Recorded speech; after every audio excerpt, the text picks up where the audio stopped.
অধ্যক্ষা আয়োজনের সম্মানিত সভাপতি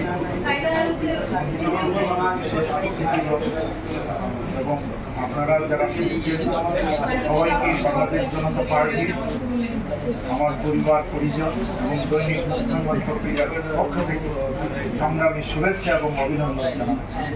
ঈদ মুবারক।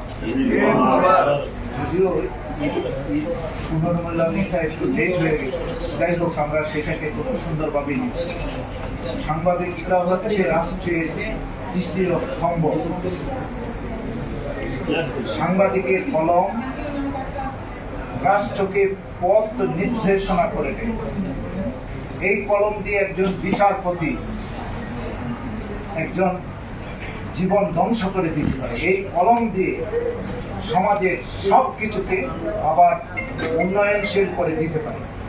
আজকে জাতীয় সাংবাদিক সংস্থা এই সভা মঞ্চে দাঁড়িয়ে আমার মতো অযোগ্য লোক আপনাদের সামনে কথা বলা, আমি নিজেকে খুবই গর্ববোধ করছি। সেই সাথে গর্ববোধ করছি গণস্বাস্থ্য ভূমি হলের প্রতিষ্ঠাতা ক্যান্সার গবেষক অধ্যক্ষ এস.এম. সারোয়ার, যদিও আমার বন্ধু মানুষ,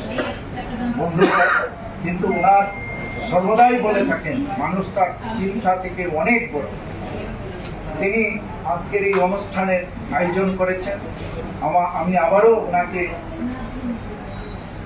কৃতজ্ঞতা জ্ঞাপন করছি, শুভেচ্ছা জানাচ্ছি এবং অভিনন্দন জানাচ্ছি। এইখানে দাঁড়িয়ে সাংবাদিকদের সামনে কথা বলা এটা দুঃসাহস আমার। তবে একটা কথা না বললেই না হয়, এখনকার সমাজে সাংবাদিক খুঁজে পাওয়া বড়ই দুরূহ।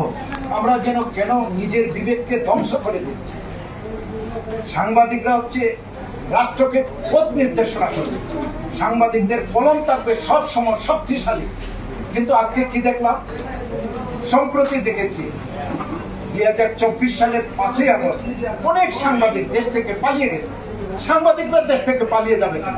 সাংবাদিকরা সর্বদা এমন লেখা লাগবে রাষ্ট্র গরম হয়ে যাবে, সমাজ গরম হয়ে যাবে, সমাজ পরিবর্তন হয়ে যাবে। কিন্তু আজকে কি দেখছি, কোথায় সাংবাদিক, কোথায় সাংবাদিক সমাজ, কোথায় রাজনীতি? সব দেখছি সব অন্ধকার। কেন সাংবাদিকদের পালিয়ে যেতে হবে? কেন সাংবাদিকদের সামসামি করতে হবে? কেন সাংবাদিকরা মন্ত্রীর পিছনে পিছনে যেতে হবে? কেন এমপির পিছনে পিছনে যেতে হবে? ওই এমপি সাংবাদিকরা হেলো বলার সাথে সাথে কাজ শুরু করবে। আমরা কি সেই সমাজ সৃষ্টি করতে পারি না?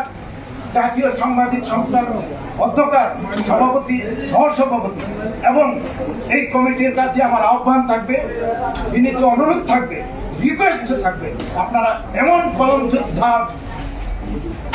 যোদ্ধা তৈরি করুন যে কলম যোদ্ধা হেলো বলার সাথে সাথে স্বয়ং প্রধানমন্ত্রী আপনাদের আহ্বান করবে শিডিউল দেওয়ার জন্য। সে বিশেষ প্রতিনিধি পাঠাবে আপনাদেরকে গাড়ি দিয়ে নিয়ে আপনাদের কথা শোনার জন্য। সেই সাংবাদিক আপনারা তৈরি করুন। প্রতিটা ইউনিয়নে, প্রতিটা উপজেলায়, প্রতিটা জেলায় এবং প্রতিটা বিভাগে, এমনকি কেন্দ্রীয়ভাবে সেটা সৃষ্টি করুন।